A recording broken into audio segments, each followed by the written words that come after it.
How about a Simpsons poem? Another part of teaching myself to write in new ways was to engage popular culture more directly. And of course, having a Google ranchera is part of that, and then having a Simpsons poem is part of that. I don't think I could have written this poem anyplace else. I wrote it while I lived here in Cache Valley, and I had friends who were very devoted Simpsons fans. Some of you know them. You know of whom I speak. It's like they go home and they peel off their skins and there's this yellow skin underneath. They're just Simpsons to the core. So this one is called Kent Brockman Here on the Coming of the New Sun. Remember Kent Brockman? And then I have two more after this. Much of Springfield is abuzz about the upcoming changing of suns, and I, for one, welcome it.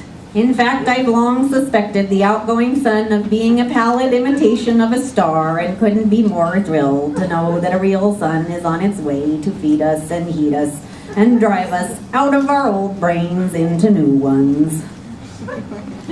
Just a moment. I'm now getting word. The new sun has been delayed due to some confusion at interstellar traffic control. I have always been a loyal follower of the old sun. In fact, I hum Hail to the Chief every morning as I watch it rise, and suggest you do the same, giving the old sun, henceforth known as Day Star 1, the level of dignity and respect a flaming gaseous ball of its stature rightly deserves.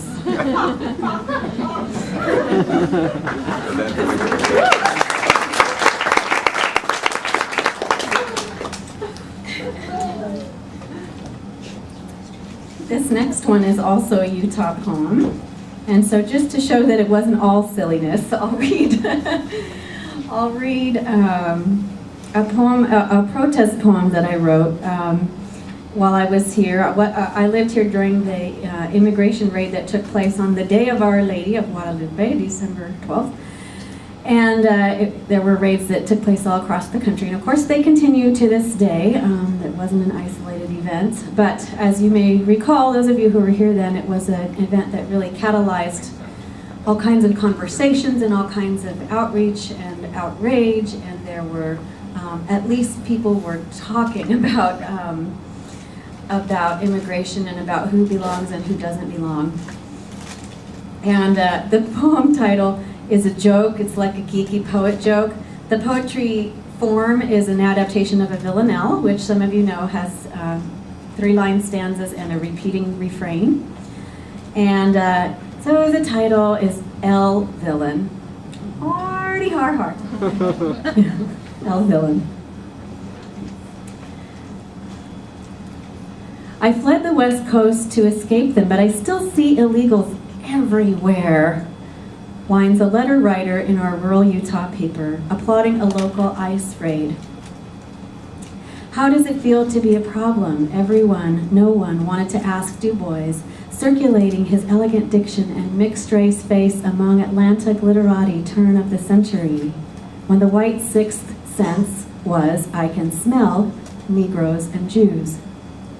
The question ices my hair and eyelashes, all raza, one family of suspects, in this age of roundups. Am I to breathe in prejudice, breathe out light?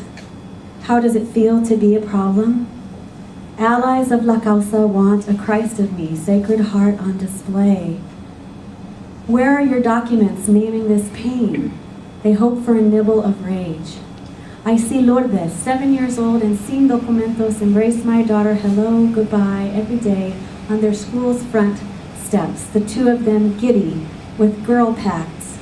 When Lourdes solves subtraction problems, safe at her dim kitchen table, how does her mother, Elba, feel as her daughter works a language that will never add up to home?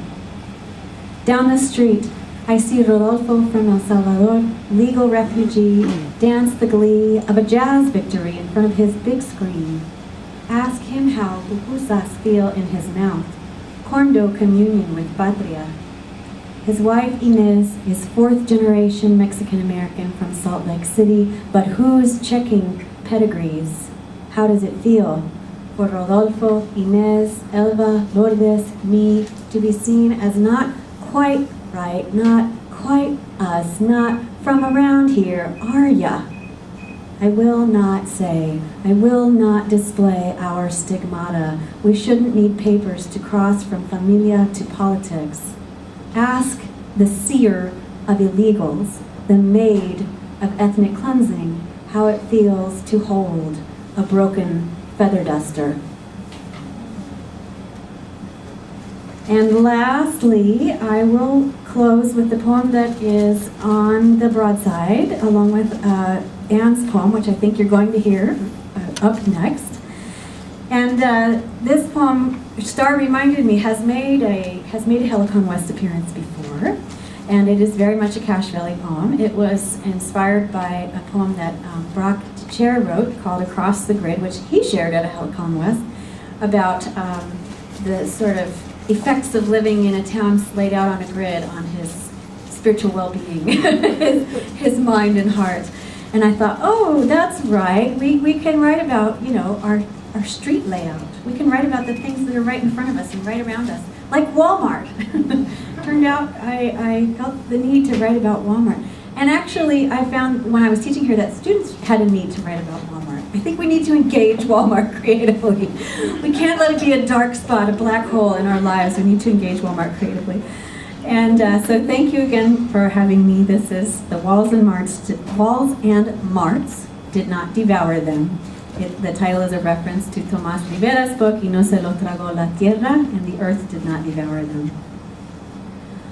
Once upon a parking lot, Mazdas, Jettas, Fords, Toyotas veered around like unmoored planets orbiting the rows to find a spot.